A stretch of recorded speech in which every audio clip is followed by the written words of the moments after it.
Okay, last week we talked about building guitar chords using the major scale. Well, this chart takes away all the guesswork. All the answers are here for you. So you just need to know how to use the chart. The rows going across are your major scales. So in the blue, white, blue, white, blue, white. So the first scale you come to is C. And the notes in the C major scale are C, D, E, F, G, A, B, C. Those are all the notes in that scale. And that works for all the scales going down. You can figure out what notes belong to each scale. Now, the second row is the chord type. Major, minor, minor, major, major, minor, diminished. So, in your C major scale, the chords that are available to you are C major, D minor, E minor, F major, G major, A minor, and B diminished. So if you're writing a song in the key of C, or using that collection of notes, doesn't matter even if you don't know theory, if you happen to be using C, D, E, F, G, A, B, and C, those are the chords that will work. Automatically, they'll just sound good because all those chords are built using those notes. Now, let's just say you want to figure out what key your song is in. You have no idea. You've always played these chords, but you don't know what key it's in. So, first of all, just think of the chords that are in your song. Let's just say your song has a G, C, and a D, right? Look across your second row, find the three majors. So you have major in your first column, you have major in your fourth column, and major in your fifth column. Now scan down those major columns and find out what key has a G, C, and D in it. And as you'll notice, it's the second one. It's the G major scale.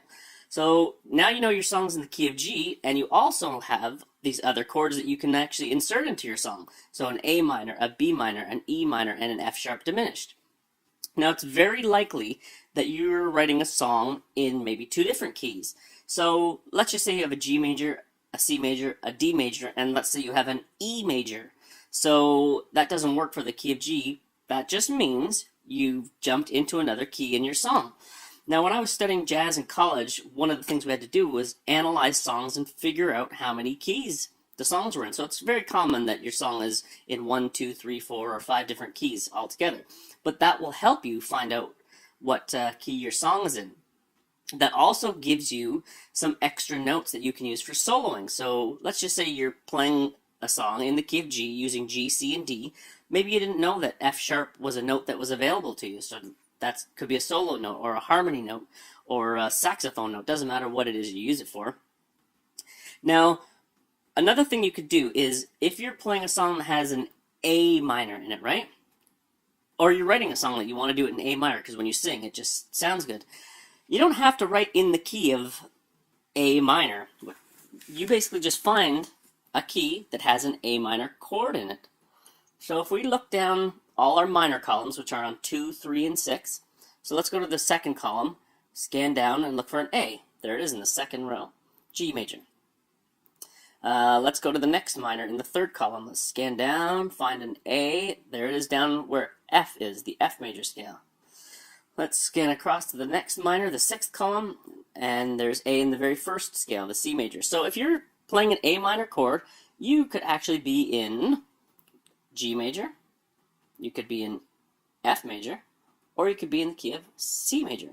So now it's up to you what your next chord is, and whatever that next chord is will help determine what key you're in. So just because you start a song off on a certain chord doesn't mean that's the key that the song's in. Now when I said the key of A minor, we're here talking about major scales. The fastest way to find out a minor scale is go to the sixth column, and that is what is called the relative minor. So in the key of C major, the relative minor is A. In the key of G major, the relative minor is E. It's always the sixth note of a major scale. And you just take that sixth note, so let's go up to the C major scale. The sixth note is A.